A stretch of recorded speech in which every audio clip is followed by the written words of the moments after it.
প্রোফাইলে দেখবেন লেখা আছে প্রফেশনাল ড্যাশবোর্ডে ক্লিক করে আপনার ফেসবুক আইডির যেই সেট আপটা আসছে কন্টেন্ট মনিটাইজেশনের, ওই কন্টেন্ট মনিটাইজেশনে দেখেন এখানে লেখা আছে you are eligible to start earning with content monetisation. তো এই লেখাটাতে আমি ক্লিক করলাম, নেক্সট সেট আপের নিচে লেখাটাতে।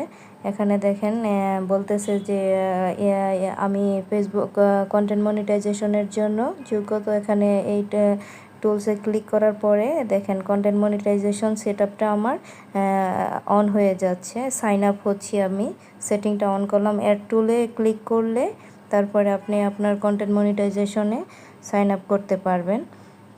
ঠিক এভাবেই সবারই আপনার সেম ওয়েতে।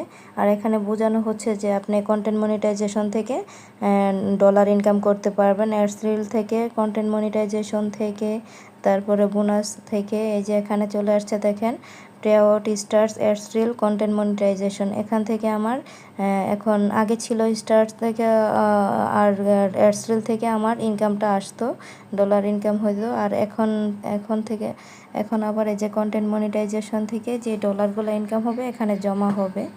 তারপরে আপনার যেই অ্যাডস রিল অন থেকে যে আমি পেআউটে ক্লিক করলে দেখতে পারবো অ্যাডস রিল অন থেকে যে আমার কত ডলার জমা আছে। এখানে জমা আছে $42।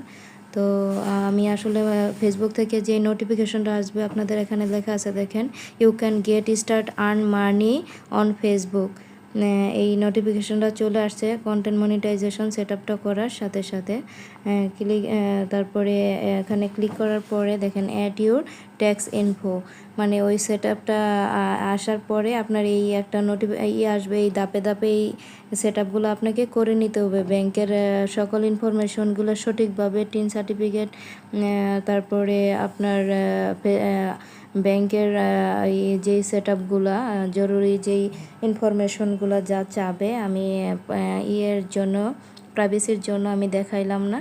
তো আপনারা ঠিক ধাপে ধাপে প্রত্যেকটা ফিল আপ করে আসবেন। তারপরে যেখানে লেখা হচ্ছে দেখেন কন্টিনিউ অ্যাজ, এই যে আপনার এই ইনফোগুলা, ট্যাক্স ইনফোগুলা, গেস্ট সবগুলো আপনি পূরণ করতে হবে।